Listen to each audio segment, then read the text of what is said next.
Hello बच्चों, नमस्कार। मैं पूजा मिश्रा स्वागत करती हूँ आपका number 1 channel UP board high school Vidyakul में। तो कैसे हैं आप सभी लोग? आई होप आप सब बढ़िया होंगे, मस्त होंगे, चकाचक होंगे और जबर तरीके से अपनी अपनी पढ़ाई कर रहे होंगे। तो बच्चों, आज की इस क्लास में मैं लेके आई हूँ आप ही की बुक में जो व्याकरण टॉपिक है। भाई, आपका जो व्याकरण पोर्शन है हिंदी का, उसमें का मोस्ट इंपॉर्टेंट टॉपिक समास। हमेशा बच्चे इसी में कंफ्यूज होते हैं। तो बेटा, आज की क्लास में ना मैं आपके सिलेबस के अकॉर्डिंग, मतलब आपके 9th क्लास के सिलेबस में जो जो समास बताया गया है, जो जो समास के भाग बताए गए हैं, उन्हीं को हम लोग पढ़ेंगे और एकदम एक ही क्लास में सारी चीजें क्लियर हो जाएंगी। और जो अभी तक कंफ्यूजन थी ना समास को लेकर कि समास क्या होता है, समझ नहीं आता, वो सारी कंफ्यूजन आज क्लियर हो जाएंगी आप लोग को, क्योंकि इतने बेहतरीन तरीके से आप लोग को बताने वाली हूँ। समास समास का पहले आप लोग अर्थ जान लीजिए, परिभाषा जान लीजिए, उसके बाद तो फिर मैं बात करती हूँ अपनी भाषा में कि आप लोगों को किस तरीके से याद करना है और कैसे समझना है समास क्या होता है ना। तो समास का अर्थ होता है बेटा, समास का तात्पर्य है संक्षिप्तीकरण करना। समास का तात्पर्य किससे बेटा? संक्षिप्तीकरण करना। संक्षिप्तीकरण का मतलब पता है किसको बोलते हैं? संक्षिप्तीकरण का मतलब किसी चीज को कम करना या छोटा करके लिखना। अब जैसे भैया, आप लोग के घर में किसी का नाम होता है, ठीक है, किसी का नाम मान लीजिए अविका है, तो घर वाले प्यार से क्या कहते हैं? उसको अभी अभी बुलाने लगते हैं, उसको छोटा कर लेते हैं। जैसे किसी का नाम आशीष है तो उसको आशु बुलाने लगते हैं।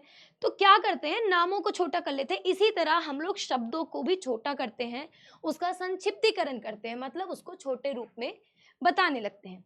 ठीक है। उसके बाद क्या होता है? हिंदी व्याकरण में समास का शाब्दिक अर्थ होता है छोटा रूप, अर्थात जब दो या दो से अधिक शब्दों से मिलकर जो नया और छोटा शब्द बनता है, उस शब्द को हिंदी में समास कहते हैं। जब दो या दो से अधिक शब्दों से मिलकर फिर उसको छोटा रूप देते हैं और जो एक नया शब्द बनता है, ये पूरे प्रोसेस को हम लोग क्या कहते हैं बेटा? इसी को हम लोग समास कहते हैं। ठीक है। समास का सीधा सीधा अर्थ पता चल गया। समास किसे कहते हैं? समास का मतलब होता है संक्षिप्तीकरण करना, छोटा करना। तो एक बार बच्चों, आप सभी लोग अपने अपने सभी दोस्तों को शेयर कर दीजिए, है ना बेटा? शेयर करेंगे, उन लोग को भी ये सारी चीजें क्लियर होंगी, क्योंकि समाज में ये अधिकतर कंफ्यूजन होती है।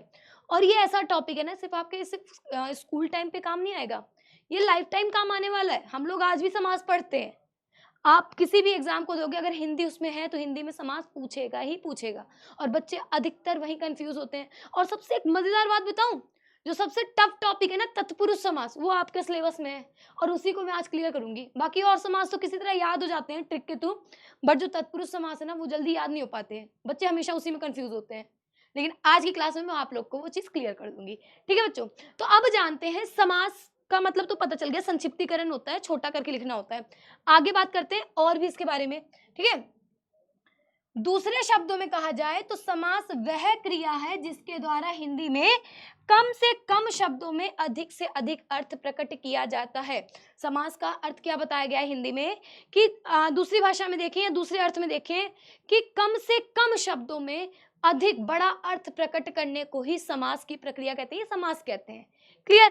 चलिए अभी बात करते हैं आगे बेटा कि समास के उदाहरण देख लेते हैं। बिना उदाहरण देखे हम लोग को समझ तो आएगा नहीं कि भाई समास क्या है। आइए एक का उदाहरण देखते हैं। तो उदाहरण के रूप में अगर हम लोग देखेंगे अगर उदाहरण देखेंगे तो रसोई के लिए हम लोग हमेशा क्या इस्तेमाल करते हैं? रसोई घर। रसोई के घर के लिए हम लोग हमेशा क्या इस्तेमाल करते हैं बेटा? रसोई घर, है ना। आप स्नान के लिए जो कमरा इस्तेमाल करते हैं, स्नान घर। ठीक है। ऐसे ही करके अगर हम लोग कहेंगे राजा का पुत्र, अगर हम लोग उदाहरण इस्तेमाल करेंगे राजा का पुत्र, है ना, तो क्या बोलेंगे? राजपुत्र। राजा की पुत्री राजपुत्री, है ना। इसी तरीके से ये देखिए, जो बड़े शब्द थे, दो से या दो से अधिक शब्द जो थे, उनको छोटा एक रूप दे दिया, जिसको हम लोग क्या बोलते हैं? समास। ठीक है। अब ये जान लीजिए कि समास में कितने पद होते हैं, समास रचना के समय कितने पद होते हैं, अर्थात कितने शब्दों को क्या होगा? समास रचना में 2 पद होते हैं। कितने पद होते हैं बेटा? समास रचना में आपके 2 पद होते हैं। पहले पद को हम लोग पूर्व पद कहते हैं। पहले पद को क्या बोलते हैं? पहले पद को हम लोग पूर्व पद कहते हैं, और दूसरे पद को उत्तर पद कहा जाता है। दूसरे पद को क्या कहा जाता है? दूसरे पद को हम लोग उत्तर पद कहा जाता है। अब इसमें आप लोग हमेशा कंफ्यूज हो गए कि मैम, उत्तर पद और पूर्व पद में कहीं भूल ना जाए एग्जाम टाइम पे, तो क्या करेंगे? एक छोटी सी ट्रिक है, मैं बताती हूँ क्या करना है। पूर्व पद, ठीक है, पूर्व पद है और उत्तर पद है, 2 पद होते हैं। पहला और ये दूसरा मान लीजिए या अगला वाला, ठीक है। तो पहले का पा और पूर्व का पा, पापा मिल गया ना, तो पापा मिलके क्या बन जाएगा, पहला पद, और जो दूसरा बचा वो उत्तर पद हो जाएगा, ठीक है। तो ये जान के चलिए पूर्व पद किसको कहते हैं, जो पहला पद होता है, और उत्तर पद हम लोग किसे कहते हैं, जो दूसरा पद होता है, ठीक है। इन दोनों से जो नया शब्द बनता है वो ही क्या कहलाता है बेटा, वो कहलाता है समस्त पद। इन दोनों से जो नया शब्द बनता है, जैसे रसोई के लिए घर, ये तो हो गया हमारा पूर्व पद और उत्तर पद, रसोई और घर, और इन दोनों को मिलाकर जो नया शब्द बना क्या, रसोई घर, उसे हम लोग क्या कहेंगे, वो आपका हो जाएगा समस्त पद, मतलब इकट्ठा समस्त प्राणी, कहते हैं ना समस्त प्राणी, सभी प्राणी, तो सभी पद मिलके क्या बन गए, समस्त पद, ठीक है। जैसे रसोई के लिए घर, रसोई घर आपका समस्त पद हो गया। हाथ के लिए कड़ी, हथ कड़ी आपका समस्त पद हो गया। क्लियर, चलिए इतना तो क्लियर हो गया पद किसे कहते हैं। अब आगे जान लीजिए समास के कितने भेद होते हैं। एक फैक्ट की बात बताऊं, जब समास पहले पढ़ाया जाता था, प्राचीनतम समय में जब समास पढ़ाया जाता था, तो समास के सिर्फ और सिर्फ 4 भेद पढ़ाए जाते थे। पता था आप लोग को ये बात, किस किस को पता था, कमेंट बॉक्स में बताइए जरा, कि समास जब पहले पढ़ाया जाता था प्राचीन युग में, तो समास के सिर्फ बेटा 4 भेद बताए जाते थे। कौन कौन से, आइए वो भी जानते हैं। तब बेटा सिर्फ और सिर्फ कौन से बताते थे, अव्ययी भाव, तत्पुरुष समास, द्वंद्व समास, और कौन सा बताइए, मैं तो पूछ रही हूँ और कौन सा होगा, बहुव्रीहि समास, ठीक है। जो हमारा ये कर्मधारय और द्विगु समास था, ये दोनों बेटा थे, मैं ये नहीं कहती ये दोनों नहीं थे, कर्मधारय और द्विगु समास थे, पर इनको समास के भेदों में नहीं गिना जाता था। समास के पहले 4 भेद थे, और बाद में जब इसको पढ़ा जाता तो समास के 4 भेद होते थे, ये 2 भेद नहीं गिने जाते थे। इन दोनों को कहा जाता था उपभेद, अर्थात सब टॉपिक, टॉपिक का सब टॉपिक या सब पार्ट, है ना, तो ये उपभेद कहलाते थे। और उपभेद किसके थे, ये तत्पुरुष समास के। काफी चीजें इसकी समानताएं दिखाई देंगी तो आपको समझ में आ जाएगा। तत्पुरुष समास के ये दोनों उपभेद कहलाते थे, कर्मधारय, कर्मधारय से द्विगु। अब इसमें भी एक फैक्ट है, आप लोग को पता होना चाहिए कि कर्मधारय से निकला तत्पुरुष समास से निकला कर्मधारय, अर्थात पहले तत्पुरुष समास आया, फिर उससे आया हमारा कर्मधारय, और कर्मधारय से हमारा आया द्विगु समास। मतलब द्विगु समास बेटा है तो कर्मधारय पापा, और द्विगु समास के दादाजी कौन है, तत्पुरुष समास। क्लियर, चलो फिर उसके बाद जब धीरे धीरे आगे शोध किया गया, हिंदी को नए रूप में लाया गया, हिंदी में कई बदलाव आए, तो फिर इन दोनों को उपभेद से हटाकर इन दोनों को भी समास के भेदों में जोड़ दिया गया। इन दोनों को भी समास के भेदों में जोड़ दिया गया। तो उससे क्या हो जाता है कि समास के 6 भेद हैं। कौन कौन से बेटा, पहला है अव्ययी भाव समास, जिसको हम लोग एडवर्बियल कंपाउंड बोलते हैं। क्या बोलते हैं इंग्लिश में, एडवर्बियल कंपाउंड। दूसरा आ जाता है आपका तत्पुरुष समास, जिसको हम लोग इंग्लिश में डिटर्मिनेटिव कंपाउंड बोलते हैं। क्या बोलते हैं, डिटर्मिनेटिव कंपाउंड। तीसरा आता है आपका कर्मधारय समास, जिसको हम लोग एपोजिशनल कंपाउंड बोलते हैं। क्या बोलते हैं बेटा, एपोजिशनल कंपाउंड। चौथा है आपका द्विगु समास, जिसको हम लोग न्यूमेरल कंपाउंड बोलते हैं। क्या बोलते हैं, न्यूमेरल कंपाउंड। पांचवा आपका आ जाता है द्वंद्व समास, जिसको हम लोग कॉपुलेटिव कंपाउंड बोलते हैं। क्या बोलते हैं बेटा, कॉपुलेटिव कंपाउंड। छठा आ जाता है आपका बहुव्रीहि समास, जिसको हम लोग एट्रीब्यूटिव कंपाउंड बोलते हैं। क्या बोलते हैं, एट्रीब्यूटिव कंपाउंड। तो ये 6 हैं, जिसमें से आपके सिलेबस में जो हम लोग पढ़ेंगे वो आपका पहला और दूसरा, अर्थात अव्ययी भाव समास और तत्पुरुष समास है। 2 समास हम लोग पढ़ेंगे, अव्ययी भाव समास पढ़ेंगे और तत्पुरुष समास पढ़ेंगे, ठीक है। चलिए उसको पढ़ने से पहले जान लीजिए कि कौन से समास में किस पद की प्रधानता होती है। क्यों, क्योंकि जिस पद की प्रधानता होती है अर्थ उसी पर निर्भर होता है।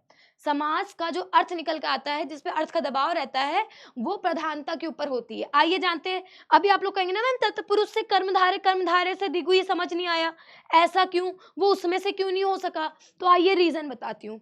जो पदों की प्रधानता होती है, मतलब किसको प्रधानता मानी जाती है, जहां पर अर्थ का प्रभाव पड़ता है, अर्थ में बल पड़ता है, तो वो क्या है, पूर्व पद प्रधानता। मैंने बताया था ना 2 पद होते हैं, पूर्व पद और उत्तर पद। तो किस पे अर्थ निकल के आता है, किस पद पर अर्थ निकल के आता है वो जानिए।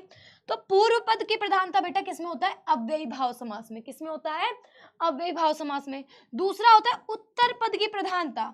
उत्तर पद की प्रधानता बेटा किसमें किसमें होगी, आपके तत्पुरुष समास, कर्मधारय समास और द्विगु समास। देखिए तीनों में उत्तर पद की प्रधानता है, कॉमन चीज है। एक चीज दिखाई दी ना, तीनों में एक कॉमन पॉइंट दिख गया कि ये तीनों की प्रधानता उत्तर पद होती है। तीसरा है बेटा, दोनों पद किसमें प्रधान रहते हैं? जिसमें दोनों पद प्रधान होते हैं वो होता है द्वंद्व समास। द्वंद्व समास मतलब उल्टा होता है, दोनों का अपना अपना अर्थ निकल के आता है। ठीक है, चौथा है आपका, दोनों पदों में अप्रधानता होती है, अर्थात उन दोनों पदों से कोई अर्थ का मतलब नहीं होता, अर्थ निकल के ही नहीं आएगा, अर्थ कोई तीसरा पद निकल के आएगा। बहुव्रीहि समास है, इसमें कोई भी तीसरा अर्थ प्रधान होता है, उसमें जैसे दो जो पद लिखे हुए हैं उसका उसके अर्थ से कोई मतलब नहीं है, कोई तीसरा ही अर्थ निकल के आएगा। ये आप लोग जब 10th क्लास में जाओगे तब पढ़ोगे, उसमें अच्छे से क्लियर हो जाएगा। अभी मैंने सिर्फ छोटा सा पॉइंट बता दिया है। आपके सिलेबस में अव्ययी भाव समास और तत्पुरुष समास है, इसको जानते हैं। ठीक है, अब शुरुआत करते हैं बेटा हम लोग भेदों को जानने की। आपका जो पहला टॉपिक है अव्ययी भाव समास, क्या होता है? इसमें प्रथम पद अव्यय होता है। अव्यय शब्द जानते हैं ना, यथा, प्रति, ये सारे शब्द क्या है? ये सारे अव्यय शब्द है। उपसर्ग, एक ट्रिक बता देती हूँ आपको अव्ययी भाव समास जानने के लिए, जहां पर आपको उपसर्ग वाले शब्द दिख जाए, जैसे यथाशक्ति, प्रतिकार, इस तरह के शब्द दिख जाए ना, जहां पर उपसर्ग हम लोगों ने इस्तेमाल किया होता है, वो आपका अव्ययी भाव समास है। ये जान के चलिएगा, अव्ययी भाव समास जहां पर पहले पद में आपको अव्यय शब्द दिख जाए और उसका अर्थ प्रधान होता है, उसे अव्ययी भाव समास कहते हैं। इसमें अव्यय पद का प्रारूप लिंग वचन कारक में नहीं बदलता है, वो हमेशा एक जैसा रहता है। अव्यय का उस पर कोई असर नहीं पड़ता, उसका लिंग वचन कारक सेम रहता है। ठीक है, दूसरे शब्दों में कहा जाए, यदि एक शब्द की पुनरावृत्ति हो और दोनों शब्द मिलकर अव्यय की तरह प्रयोग हो, वहां पर अव्ययी भाव समास होता है। संस्कृत में उपसर्ग युक्त पद भी अव्ययी भाव समास ही माने जाते हैं। देखो यहाँ बात आई ना, संस्कृत में उपसर्ग युक्त पद भी अव्ययी भाव समास माने जाते हैं। उदाहरण देख लेते हैं, जैसे यथाशक्ति, शक्ति के अनुसार, यथाक्रम, क्रम के अनुसार, यथा नियम, नियम के अनुसार, प्रतिदिन, प्रत्येक दिन, प्रतिवर्ष, हर वर्ष। देखिए यहाँ पर उपसर्ग का इस्तेमाल किया गया, तो जहां आपको ऐसे शब्द दिखाई दे वो आपका अव्ययी भाव समास हो गया, आसान है। ठीक है, ये आपका क्लियर हो गया। दूसरा हम लोग आते हैं बेटा तत्पुरुष समास में, जहां बच्चे हमेशा कंफ्यूज होते हैं, तो ये चीज तो मैं एकदम क्लियर कर दूंगी। तत्पुरुष समास आपके लिए सबसे आसान हो जाएगा। सीखना है कैसे होगा ये भी बताती हूँ। तत्पुरुष समास एकदम आसान तरीके से याद करने का सिंपल फॉर्मूला है कि आपको कारक शब्द याद कर लेने हैं। क्या कर लेने? कारक शब्द याद कर लेने। कारक पढ़ा, कर्ता ने कर्म को करण से संप्रदान अपदान वाला, तो वही याद करना है आप लोगों को। कारक शब्द आपको याद करने ले। ठीक है, पहले अर्थ जान लेते हैं। तत्पुरुष समास होता क्या है? इस समास में दूसरा पद प्रधान होता है। इस समास में क्या होता है बेटा? इस समास में जो दूसरा पद होता है वो प्रधान होता है। कौन सा पद प्रधान होता है? दूसरा। यह कारक से जुदा समास होता है, यह कारक से अलग होता है, जुड़ा होगा बेटा यहाँ पर। ठीक है, यह कारक से जुड़ा समास होता है, कारक से जुड़ा होता है। इसमें ज्ञातव्य विग्रह में जो कारक प्रकट होता है उसी कारक का वाला समास होता है। इसे बनाने में दो पदों के बीच कारक चिन्हों का लोप हो जाता है और उसे तत्पुरुष समास कहते हैं। मैंने शुरुआत में बोला था ना, तत्पुरुष समास पढ़ने के लिए आप लोगों को कारक शब्द याद होने चाहिए। जैसे रसोई के लिए घर, रसोई घर क्या हो गया? तत्पुरुष समास है। पर क्वेश्चन तो ये उठता है, मैम ऐसे तो हम लोग बता देंगे, लेकिन अगर इसका भाग पूछ लिया, इसके भेदों में से पूछ लिया, तब क्या बताएंगे? तो बेटा ये भी जान लो, तत्पुरुष समास के भी भेद होते हैं। तत्पुरुष समास के पहले उदाहरण देख लो, जैसे देश के लिए भक्ति, देशभक्ति, राजा का पुत्र, राजपुत्र, शर किसे आहत, शराहत, राह के लिए खर्च, राह खर्च, तुलसी द्वारा कृत, तुलसीदास कृत। ठीक है, तुलसीदास द्वारा कृत हो गया यहाँ पर।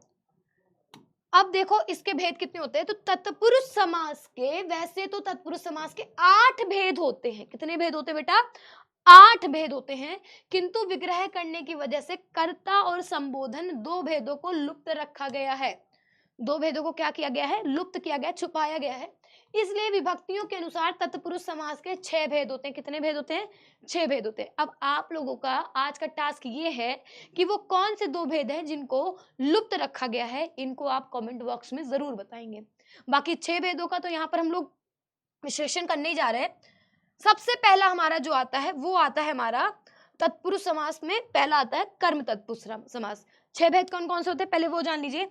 कर्म तत्पुरुष समास, करण तत्पुरुष समास, संप्रदान तत्पुरुष समास, अपादान तत्पुरुष समास, संबंध तत्पुरुष समास और अधिकरण तत्पुरुष समास। ये 6 भेद होते हैं और इन्हीं में से सवाल पूछा जाता है। इससे बाहर का आपके सिलेबस में 1% का सवाल नहीं पूछा जाएगा, ये मेरी गारंटी है। ठीक है, जानिए पहले कर्म तत्पुरुष समास क्या होता है। ठीक है, कर्म तत्पुरुष समास जो होता है इसमें 2 पदों के बीच में कर्म कारक छिपा हुआ होता है। कर्ता ने कर्म को, याद है, कर्ता ने कर्म को शब्द आया ना, जहां पर आप लोग चिन्ह को दिखाई दे जाए, जहां पर आपको को शब्द दिखाई दे जाए, को कर्म कारक विभक्ति भी कहा जाता है, उसे कर्म तत्पुरुष समास कहते हैं। जब आप लोग किसी शब्द को पढ़ो और वहां पर को शब्द दिखाई दे तो वहां आपका कर्म तत्पुरुष समास होगा। उदाहरण दिखा देती हूं, जैसे रथ चालक, रथ को चलाने वाला, रथ को चलाने वाला आपका कौन सा हो जाएगा, कर्म तत्पुरुष। ग्रामगत, ग्राम को गया हुआ। माखन चोर, माखन को चुराने वाला। वन गमन, वन को गमन, तो यहाँ कौन सा हो जाएगा, कर्म। ठीक है, मैंने कहा ना आप लोगों को कारक चिन्ह याद करने होंगे। अगला आते हैं हम लोग किस पे, करण तत्पुरुष। जिस तत्पुरुष समास में से के द्वारा विभक्ति का लोप होता हो, जहां पर ये 2 शब्द दिखेंगे, से, ठीक है, और के द्वारा, जहां पर आपको ये दोनों शब्द दिख जाए वो आपका करण तत्पुरुष समास होगा, उसे करण तत्पुरुष समास कहते हैं। जैसे ज्वर ग्रस्त, ज्वर से ग्रस्त, उदाहरण के लिए क्या दिया गया, ज्वर ग्रस्त, ज्वर से ग्रस्त या बुखार से ग्रस्त। ठीक है, और स्वरचित, स्व द्वारा रचित या फिर स्वयं द्वारा रचित। मन चाहा, मन से चाहा। शोकग्रस्त, शोक से ग्रस्त। भूखमरी, भूख से मरी। धनहीन, धन से हीन, है ना। ये आपका कौन सा हो जाएगा, ये आपका करण तत्पुरुष समास हो जाएगा। आइए तीसरे पे चलते हैं। तीसरा आपका कौन सा बेटा, संप्रदान। सबसे इजी है संप्रदान तत्पुरुष समास में, जिस समास में के लिए विभक्ति का लोप हो रहा हो। किसके लिए, के लिए विभक्ति ना दिखाई दे, अगर हम उसको तोड़े तो वहां पर के लिए शब्द तुरंत आ जाए, तो वो आपका संप्रदान तत्पुरुष समास होगा। जैसे दान पात्र, दान के लिए पात्र। और भी उदाहरण है, ठीक है, उनको देख लेते हैं। विद्यालय, विद्यालय के लिए आलय, विद्या के लिए आलय। रसोई घर, रसोई के लिए घर। सभा भवन, सभा के लिए भवन। विश्राम गृह, विश्राम के लिए गृह। गुरु दक्षिणा, गुरु के लिए दक्षिणा। ऐसे और भी शब्द है, अगर आप लोग को पता है तो आप लोग भी कमेंट बॉक्स में मुझे ऐसे शब्द बताएं, मैं भी तो जानूं मेरे बच्चे कितना जानते हैं इसके बारे में। ठीक है, तो ये हो गया आपका बेटा संप्रदान तत्पुरुष समास। अभी आगे हम लोग बात करते हैं अपदान तत्पुरुष समास की। ये तो सबसे आसान है, जहां पर किसी चीज का बिछड़ना होता हो या फिर अलग होना हो, अलगाव होना हो। जिस समास में से विभक्ति का लोप हो उसे अपदान तत्पुरुष समास कहते हैं। जैसे रोग मुक्त, रोग से मुक्त, बिछड़ रहे, अलग हो रहे ना, रोग से क्या हो रहे हैं, अब अलग हो रहे हैं, तो रोग मुक्त, रोग से मुक्त। और भी उदाहरण है, जैसे काम चोर, काम से जी चुराने वाला। काम से क्या हो रहा है, अलग होने वाला है, काम से अलग हो रहा है, काम से जी चुराने वाला। दूरगत, दूर से आगत। रण विमुख, रण से विमुख मतलब नेत्रहीन, नेत्र से हीन। ठीक है, पाप मुक्त, पाप से मुक्त। देश निकाला, देश से निकाला, देश से हटा दिया गया, देश से अलग कर दिया गया। तो शेष शब्द जहां इस्तेमाल होगा जहां अलगाव हो रहा हो। ठीक है, आगे अगला है आपका संबंध तत्पुरुष समास। ये आपका बेटा 5वां है। जिस समास में का के की विभक्ति का लोप हो उसे संबंध तत्पुरुष समास कहते हैं। जैसे राजपुरुष, राजा का पुरुष। बैलगाड़ी, बैलों की गाड़ी, है ना, जहां पर आपको का के की शब्द दिखाई दे। और उदाहरण देख लेते हैं, ये सारे बहुत इजी है अगर आपने कारक याद कर लिया। बेटा अगर आपको कारक अच्छे से याद हो गया तो आप लोग इसको आराम से कर लोगे। जैसे राजपुत्र, राजा का पुत्र। गंगा जल, गंगा का जल। लोकतंत्र, लोक का तंत्र। दुर्वा दल, दूर का दल। देव पूजा, देव की पूजा। हो गया ना। चलिए आगे अगला और अंतिम कौन सा है आपका तत्पुरुष समास का भेद, अधिकरण तत्पुरुष समास। जैसे जिस समास में शब्द आ जाए, जिस समस्त पद को तोड़ने पर आपका में शब्द निकल के आए या फिर विभक्ति में समस्त पद में वो लोप हो जाए, खो जाए, तो उसे अधिकरण तत्पुरुष समास कहते हैं। जैसे आनंद मग्न, आनंद में मग्न, आनंद में खोया हुआ, उसी में मग्न हो जाना, उसी में मिल जाना। ठीक है, अब उदाहरण जैसे यहाँ पर देंगे हम लोग, कई सारे हैं अधिकरण तत्पुरुष समास के, कई उदाहरण है। पहला तो आपका यहाँ पर आ जाएगा कार्य कुशल, कार्य में कुशल, कार्य में वो बहुत अच्छा हो गया है, कार्य में कुशल हो गया है। जैसे आप लोग हिंदी व्याकरण में कुशल हो गए हो, हिंदी व्याकरण में कुशल हो गए, तो कौन सा हो जाएगा यहाँ पर आपका अधिकरण तत्पुरुष समास हो जाएगा। वनवास, वन में वास, गृहवास, घर में वास, है ना, विद्यालय वास, विद्यालय में वास। ईश्वर भक्ति, ईश्वर में भक्ति। आत्मविश्वास, आत्मा पर विश्वास, में पर शब्द आ गया ना। दीन दयाल, दीनों पर दयाल, में पर उसके ऊपर हो जाना, तो क्या कहलाएगा आपका अधिकरण, मतलब अधिकार कर लेना उस चीज पर, क्या कर लेना, उस चीज पर उस अपना अधिकार कर लेना, तो ये बेटा क्या कहलाएगा, ये आपका अधिकरण तत्पुरुष समास कहलाएगा।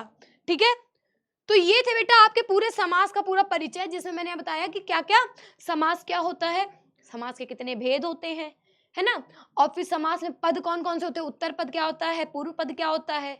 ठीक है, उसमें भी समस्त पद किसे कहते हैं, किन समास में प्रधानता होती है, शब्दों पर किन किस पद पर प्रधानता होती है, फिर कौन कौन से आपके भेद होते हैं, जैसे आपका अव्ययी भाव हो गया, तत्पुरुष हो गया, कर्मधारय हो गया, दिगु हो गया, द्वंद्व हो गया और बहुव्रीहि समास हो गया। 6 समास बता दिए। फिर आपके सिलेबस के अकॉर्डिंग जो आपके सिलेबस में आने वाले हैं समास कौन कौन से, अव्ययी भाव समास बता दिए, जिसमें क्या बताया कि जहां पर आपको उपसर्ग वाले शब्द दिखाई दे वो आपका अव्ययी भाव समास हो जाएगा, जहां पर अव्यय शब्द दिखाई दे और इसके प्रथम पद पर प्रधानता होती है, इसके पहले पद पर, पूर्व पद पर प्रधानता होती है। ठीक है, उसके बाद दूसरा मैंने बताया आपको तत्पुरुष समास। तत्पुरुष समास क्या होता है, जहां पर कारकों चिन्हों का लोप होता है ना, जहां पर कारक चिन्हों का लोप होता है। इसके 6 भेद होते हैं, वैसे तो 8 होते हैं, 2 आप लोगों को मैंने टास्क दिया है कि आप लोग कमेंट बॉक्स में मुझे बताएंगे कि वो कौन से 2 भेद हैं जो इस तत्पुरुष समास में छुपाए गए हैं। उसके बाद इसके 6 भेद होते हैं जो कि कारक चिन्हों के आधार पर है, आपका कर्म, करण, ठीक है, इसी तरह करके अधिकरण, संप्रदान, अपादान और संप्रदाय, संप्रदान, अपादान और आपका संबंध, तत्पुरुष, ये आपके 6 भेद हो गए, यहाँ पर मैंने आपको क्लियर कर दिया।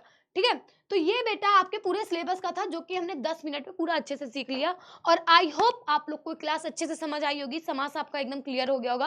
और नहीं भी हुआ होगा तो आपकी पूजा मैम ना फिर से समझाएंगे, मुझे 100% गारंटी के साथ मैं बोल रही हूँ, मैं डैम श्योर हूँ कि इस क्लास से आपका समास एकदम क्लियर हो गया होगा, है ना। तो ऐसी ही और भी क्लासेस में लेके आऊंगी जहाँ आपके सारे टॉपिक्स क्लियर हो जाएंगे और आपके इसी प्यारे चैनल पर UP board high school Vidyakul में मैं फिर से आप लोगों से मिलूंगी अगली क्लास में। और अगर आप लोग नए जुड़े हैं तो भैया लोग चैनल को सब्सक्राइब कर लीजिए, लाइक कर दीजिए, कमेंट करना बिल्कुल ना भूलिए। और अगर आप पुराने स्टूडेंट हैं, हमारे साथ कई सालों से पढ़ रहे हैं या फिर हमारे साथ बने हुए हैं, तो बेटा चैनल को शेयर करिए, अपने दोस्तों तक ये वीडियो पहुंचाइए, ताकि उन लोग का भी हिंदी का एग्जाम एकदम सॉलिड वाला हो, कहीं भी उनको कोई कंफ्यूजन ना हो। तो मिलूंगी आप लोगों से अगली क्लास में, तब तक के लिए नमस्कार, टाटा, बाय बाय, सायोनारा। ख्याल रखिएगा, खुश रहिए, स्वस्थ रहिए, मस्त रहिए। जय Hind, love you all, Radhe Radhe.